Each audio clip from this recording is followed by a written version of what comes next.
Hello everyone.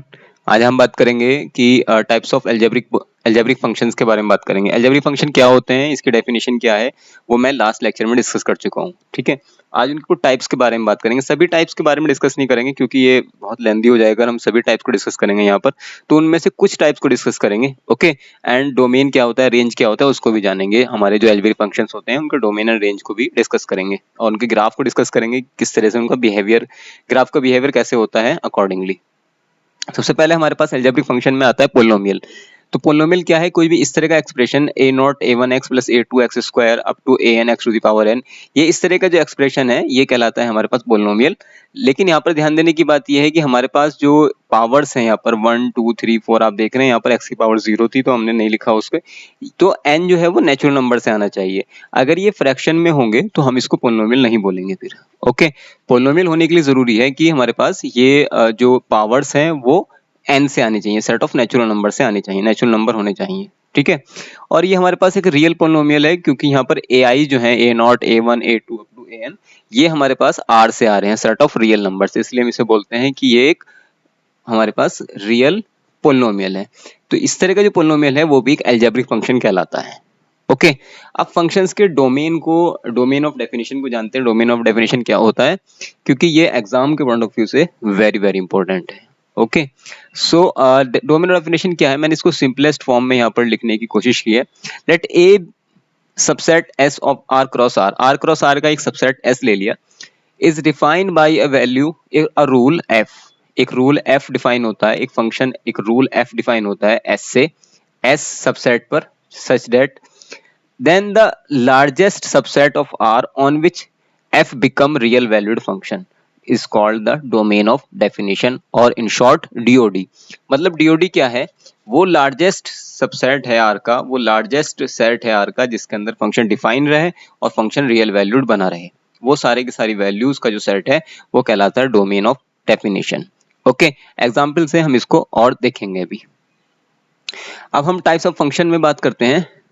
सबसे पहले identity function, ये y बराबर e to the power x, sorry y बराबर x हमारे पास आइडेंटिटी फंक्शन कहलाता है। ये हमारे पास आइडेंटिटी फंक्शन है। इसका ग्राफ अगर हम ड्रॉ करें तो ये इसका ग्राफ है। अगर हम इसको y एक्सिस कहते हैं और इसको x एक्सिस कहते हैं, तो y इक्वल टू x या y equal to minus x, ये दोनों लाइंस हैं, ये हमारे पास आइडेंटिटी फंक्शन कहलाते हैं। मतलब x की जो वैल्यू होगी वही y की वैल्यू होगी, क्रॉसपॉन्डिंग दोनों की वैल्यू इक्वल हो जाएंगी तो आइडेंटिटी बनी रहेगी। ओके, और इस आइडेंटिटी का जब हम ग्राफ ड्रॉ करते हैं तो वो स्ट्रेट लाइन होती है जो हमारी ओरिजिन से पास हो रही है with 45 degree with the x axis, axis के साथ में 45 डिग्री एंगल फॉर्म करती है। ओके, अगर इसमें हम कुछ सी या कुछ ऐड करते हैं तो वो इतना इंटरसेप्ट हो जाता है, फिर उस कंडीशन में उसको हम आइडेंटिटी फंक्शन नहीं बोलते। आइडेंटिटी फंक्शन तभी बोलते हैं अगर ये ओरिजिन से पास होता है। ठीक है, अब आप ये देखेंगे इस लाइन को बनाने में, इस लाइन के बनने में या इस वाली लाइन के बनने में पूरा ये सारी रियल वैल्यूज यूज हो रही है, यहाँ पे एक्स एक्सिस पूरी यूज हो रही है। ठीक है, तो इसका मतलब ये हो गया कि इसका जो डीओडी है, डोमेन ऑफ डेफिनेशन है, जो डोमेन है इस फंक्शन का, वो हो गया set of real number R. और रेंज देखो आप, ये फंक्शन कहाँ से कहाँ तक जा रहा है, मतलब कितनी वैल्यूज को कवर कर रहा है। ये सारी वैल्यूज जो y है, ये वाला y देख रहे हैं ना आप, ये भी सारी रियल वैल्यूज हैं, ये पूरा इसको कवर कर रहा है। तो इसका मतलब इसकी रेंज जो हो गई वो भी पूरी की पूरी सेट ऑफ रियल नंबर हो जाएगा, मतलब r हो जाएगी। तो आइडेंटिटी फंक्शन के लिए डोमेन ऑफ डेफिनेशन इसका r होता है और रेंज भी इसकी r ही होती है। ओके, अब हम बात करते हैं स्क्वायर फंक्शन के बारे में। ये स्क्वायर फंक्शन है, y equal to x square is n, अच्छा ये अगर पावर हमारे पास 2 4 6 ऐसी पावर होती है तो इसको हम इसको ऑड इवन फंक्शन बोलते हैं। ठीक है, ये हमारे पास इवन फंक्शन है और जब भी हमारे पास इवन फंक्शन होएगा आएगा तो उसका ग्राफ जब हम ड्रॉ करेंगे, जैसे हमारे पास x की पावर 2 x की पावर 4 x की पावर 6 लाइक दैट। ओके, जब भी हम इसका ग्राफ ड्रॉ करेंगे तो आप देखेंगे कि ये y एक्सिस के दोनों साइड में सिमेट्रिसिटी मेंटेन करता है, मतलब ये इतना ही इधर होगा और इतना ही इधर होगा। ओके, ये इसकी एक खासियत है, एक इसकी ये इंपॉर्टेंट प्रॉपर्टी है कि जब भी हमारे पास इवन फंक्शन होंगे वो y एक्स के दोनों साइड में सिमेट्रिसिटी मेंटेन करेगा।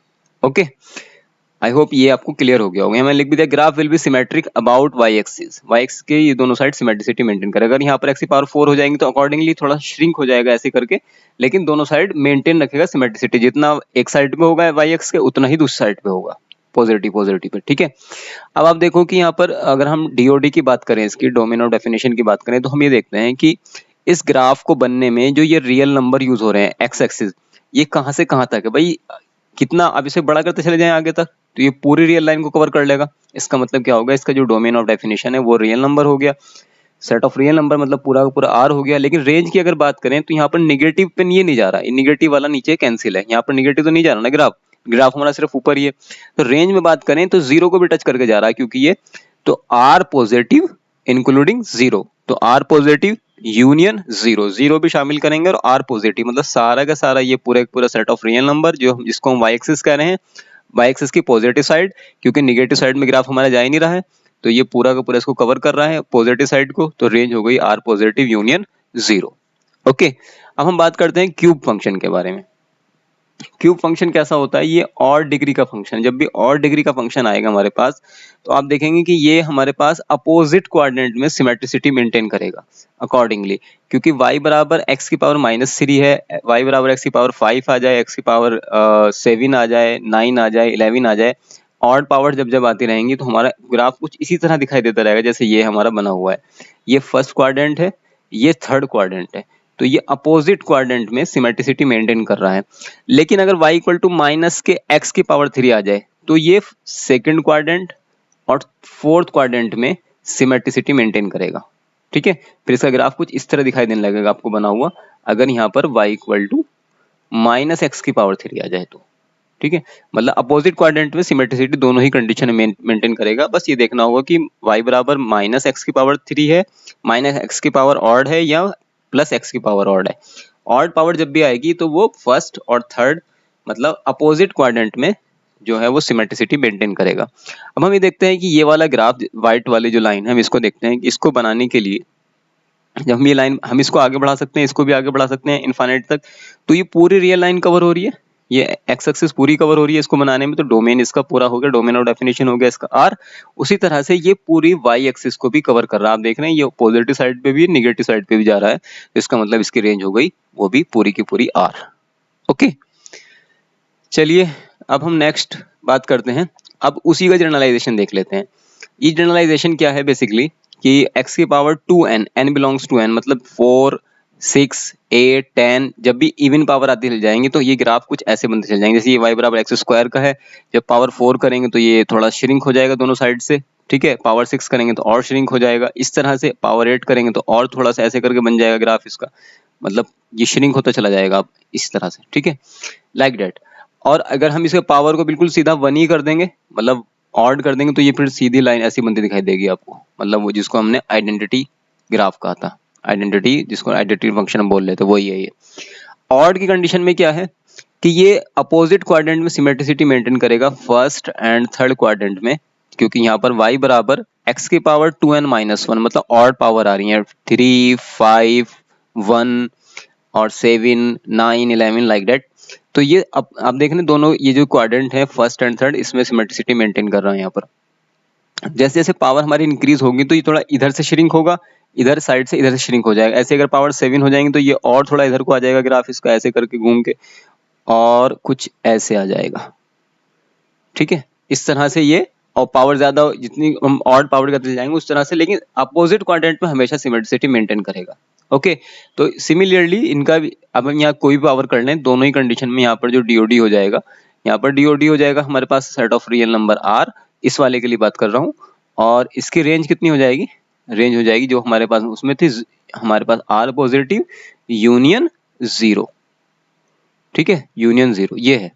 उसी तरह से अगर यहाँ पर हम बात करें तो ये कितना हो जाएगा भाई, यहाँ पर भी हमारी यहाँ पर जो हमारा डीओडी है वो तो आर ही होगा, और रेंज भी यहाँ पर क्योंकि पूरी वाई एक्सिस कवर हो रही है इससे, तो रेंज कितनी हो जाएगी, रेंज भी हमारे पास आर हो जाएगी।